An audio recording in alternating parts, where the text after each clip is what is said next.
Why might we call these landscape challenges? By middle school, the student should ideally be well versed in wet-on-wet watercolor.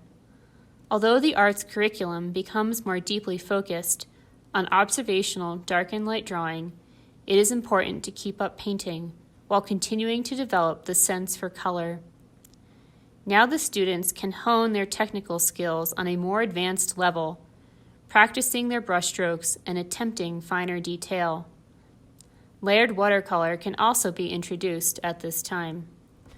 There is such a thing as color perspective.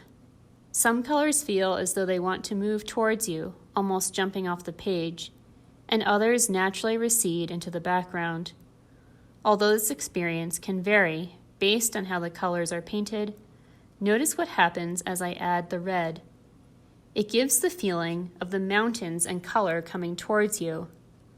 You can add red on top of the blue or mix it separately to make purple, but I've added it here a bit more dramatically to show what happens when the blue is layered back on top again.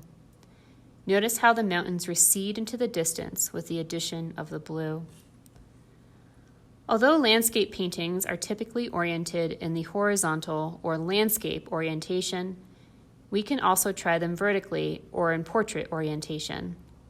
Here this gives a feeling for the height of the mountains sinking down into the valley. The colors are painted quite loosely to start, allowing for a lot of flexibility in how and where the landscape will develop. Each student can work a bit more independently, choosing where to make additional hills, mountains, or trees. Watch carefully in all 4 of these videos for how the colors are layered over one another again and again until little bits of color from the previous layers peek out behind the new ones. I've painted the suggestion of trees many times over, painting little hillocks of color as I develop the landscape. As the paper slowly dries, I can use the corner of my brush to make ridge lines and the tops of trees. Use the same action with larger strokes for trees that are closer and making them smaller and smaller as the trees recede into the distance. Remember that individual trees on far distant mountains will be incredibly small, turning more into a subtle texture. A few little birds high up high and perhaps some snowy peaks top off the scene.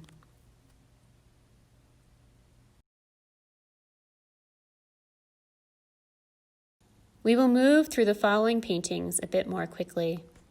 These are just to give you an idea of how many different ways you could try to paint landscapes. Notice that I filled the entire page with color on this one.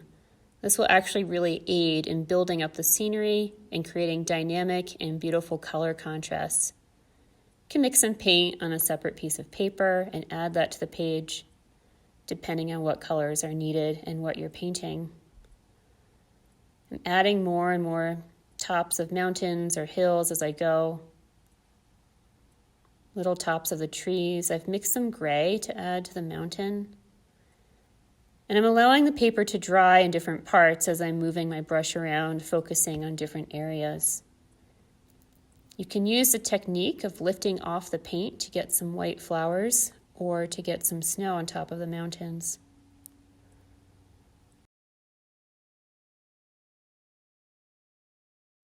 The more familiar you become with this particular painting technique, the more free and loose you can be.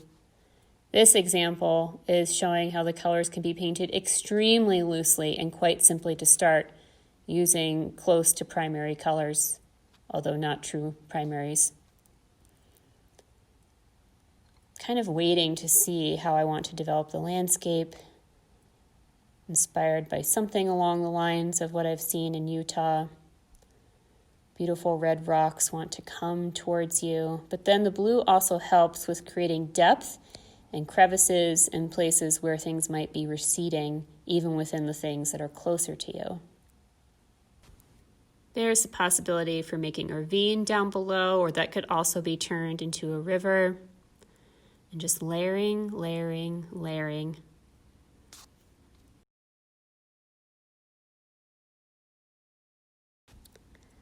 I would consider this last painting actually the most advanced because of the way I'm using the brush strokes and being really free and allowing the colors to kind of spread and ooze across the page, slowly developing my scene.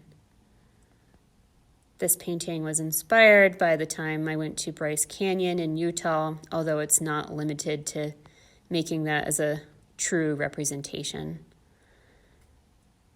Even the trees and the colors haven't been formed yet. Look at those blobs of blue and yellow. We're really enjoying just a bright, deep color experience.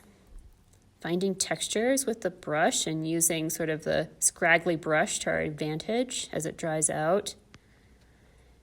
And when I went to Bryce Canyon, I couldn't believe I heard at least 2 people, if not 3, exclaim, "It's so beautiful.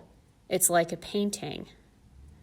So what makes nature so beautiful that it's like art, and vice versa? The colors are the thing here that really speak to us and make a vibrant impression. This is an example of something a little bit more experimental, where I'm playing with the colors, I'm moving them around for the effect, imagining what that experience is like, and not just what it looks like in real life. How the day felt, and how the colors are making an impact.